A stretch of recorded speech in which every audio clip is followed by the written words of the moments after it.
Hello,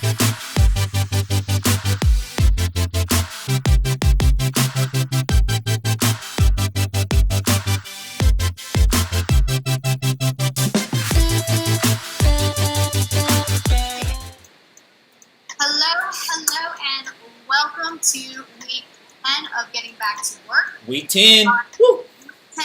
All right. Sponsored by our friends at Openpath. So once again, we are not leave, and yes, you are still in the right place for the latest in Getting Back to Work news. Apparently, Bert and I just did such a bang-up job last week that Lee invited us to take over this week again. So we were like, yeah, we'll do it for sure. We had a lot of fun. But we have fun here. Yeah, that's what it's all about. Having fun, spreading great information. For sure. And and of course, for those of you who didn't get to tune in last week with us, I'm Mandy, the marketing and content manager at Group 7, and this is my talented co-host and legendary warrior design at Group 7, Mr. Bert Hart. Yes, Mr. Bert Hart. Or you can just call me Bert. I made you fancy. I know. I should just remove my last name from the bottom of the screen and just have Bert. There we go. Just Bert, very well. I changed my name legally to just Bert. It's like Madonna now. I know. Alright, so yeah, we have some really great articles for y'all this week. So I think, we'll just go ahead and jump right into them. So first up is an article from Business Insider by Taylor Borden. This one is about a study that shows that remote work could be a big plus for mental health, but it could also obliterate any semblance of work-life balance. When I saw this article, my interest was definitely piqued, especially since, at the moment, I feel like I'm still in this honeymoon phase of working from home, and I'm not quite certain when that phase is going to end. Hopefully never, but anyway, the article goes on to say that according to a survey done by a job search engine called Flex Jobs, that over half of Americans also don't want to go back to work in an in-office setting. Now, IBM and as well as Owl Labs, they also found that this was the case when they did a similar study. But then again, on the flip side of all of this, we have Microsoft, who found that while remote work could mean better mental health for a lot of us, it can also mean longer hours in our work days and, essentially a non-existent work-life balance. The article then takes a deeper dive into the results from the Flex Jobs survey, which found that roughly 2/3 of workers said they would prefer to work remotely full time following the pandemic. The other 1/3 of respondents mentioned that they would prefer a combination of working in an office and working from home, which I think could be a cool idea. It'd be a bit of a hybrid of it all, and maybe that's when we could schedule those needed face-to-face meetings and and then less than 2% of respondents that they would prefer to be in an office full-time. The Owl Lab study also supported the notion that we're much happier working remotely, as 9 out of 10 of the respondents said remote work had improved their work-life balance, and then 79% of their respondents even said that it had increased their productivity and focus, which we have seen, previously in other articles and other studies, and then another 70% said that it provided them with less stress. So interesting stuff there. Yeah. Then now we have the alternative side here. Our other studies have found that remote work ultimately tends to blur the lines between work and life, essentially erasing any notion of that work-life balance that we had. For one thing, IBM did a study on 350 subjects within their own company. It found that these individuals were actually spending 10% more of their time in meetings, and that work-related messages between the hours of 6 p.m. and midnight had increased by 52%. Oh, wow. So that's Yeah, that's pretty significant. Yeah, that is. Yeah, I mean, this is also not the only instance where a study or a company has found this to be the case, but I also feel that, you know, since this major work from home shift is still very young, it's still going through some growing pains, and that, you know, eventually we'll hopefully all see like some semblance of that work-life balance here and more guidelines, you know, put in place to help that. But overall, super interesting stuff. I strongly recommend you checking it out for yourself.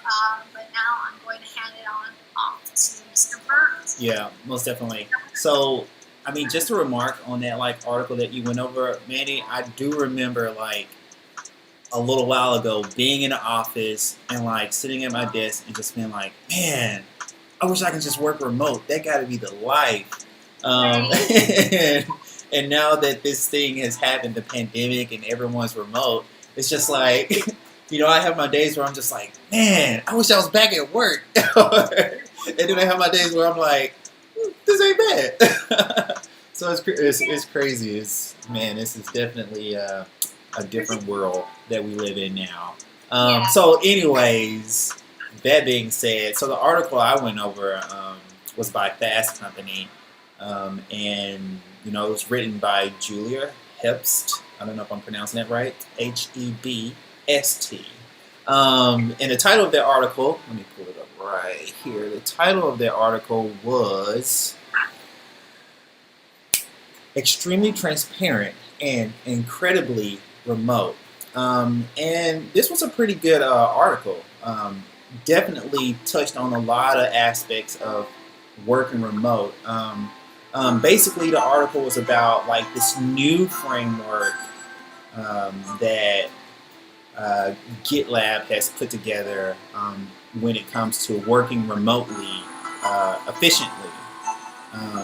And so GitLab has over 1,300 employees in like 67 different countries, and they show like how being like, you know, radically transparent like aids to this new life of us working remote, you know, if that makes any sense. So, you know, with this new transparency, you know, GitLab has already been like, you know, I guess being in a situation of being like remote with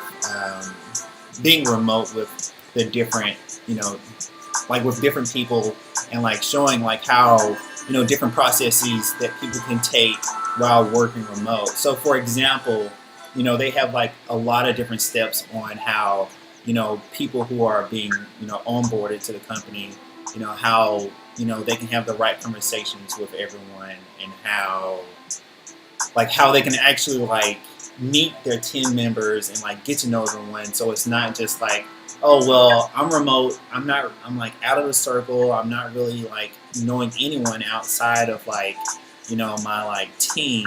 You know, GitLab have like a lot of processes set in place where, you know, it's like all inclusive basically. And in this article, they go over like a lot of different points on, you know, how people can work more efficiently, you know, through Slack. And I mean, I just, you know, I use Slack often, so I definitely, you know, see the pain points there. But yeah, it's a great read. I mean, if you're definitely in a remote space right now, or if you're still at home, you should definitely check it out, because it makes some super great valid points on, you know, how to be more efficient, you know, with transparency. You know, it's not just like, okay, you know, the pandemic happened, you know, how do we move like our day-to-day processes to this online thing. It's not just that. It's just like, okay, now that we're online, how can we make things even better in terms of us like connecting as people, if that makes sense? You know, because at the end of the day, you know, we're remote and we're not seeing, you know, everyone, you know, constantly. So, you know, being able to have that conversation and being able to like, you know, just talking with people generally. And it touches on that too. Sorry, last thing. You know, early in the article, it talks about how GitLab, you know, kind of have this conversation set up for everyone to just get on a call and just talk about like weekend stuff, just kind of general, natural conversation, and it doesn't necessarily have to relate to work. So, yeah, it's a fantastic article. Please go read it. Fantastic article. No, that sounds awesome. No, it makes sense too, because it sounds like, being more transparent with your employers and with your employers with their employees.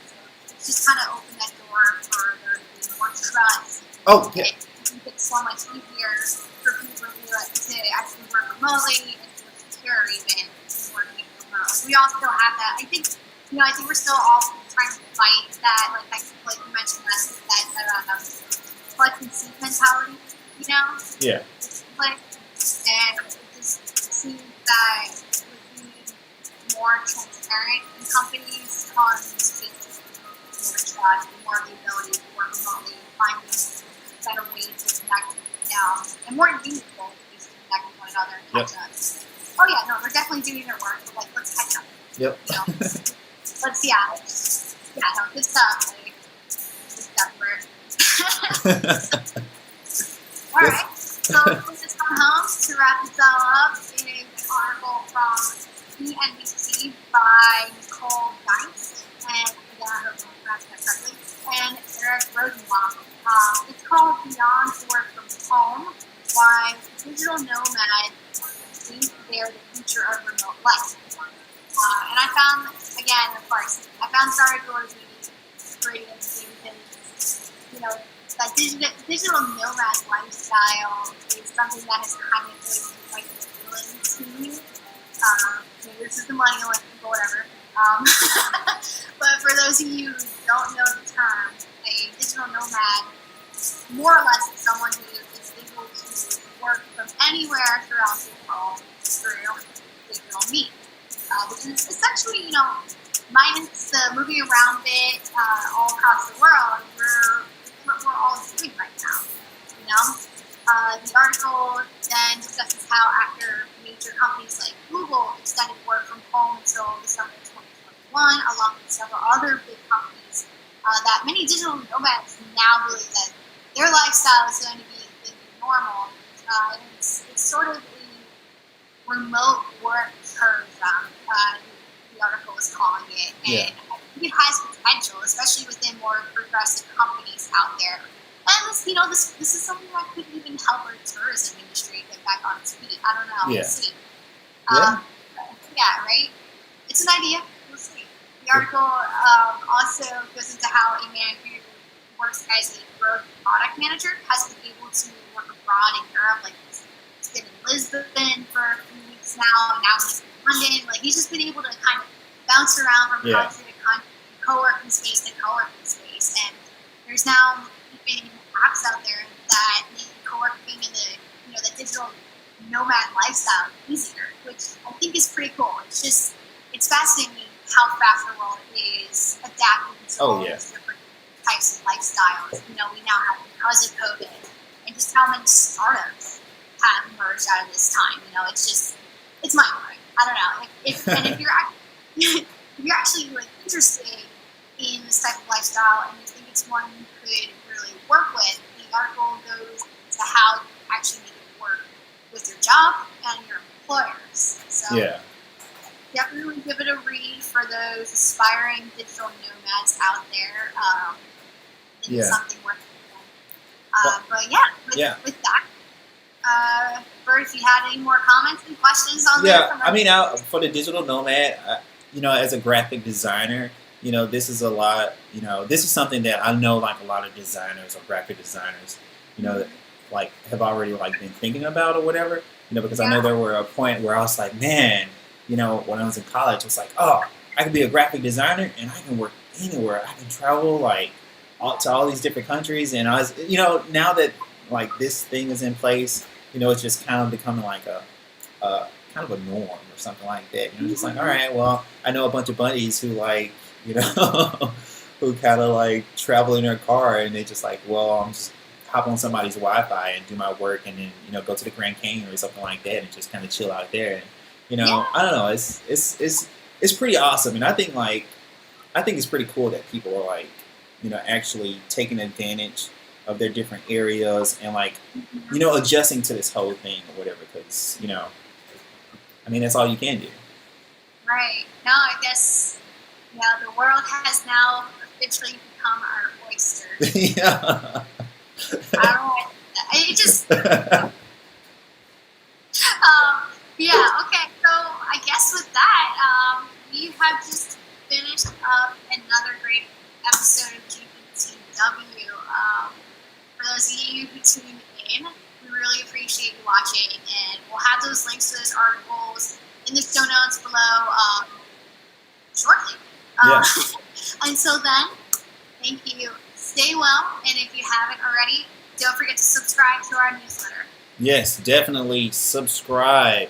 Do not miss out. You know what they call it? What is it? FOMO? Yeah, FOMO. Don't miss out. All right. Thank you all. All right, bye.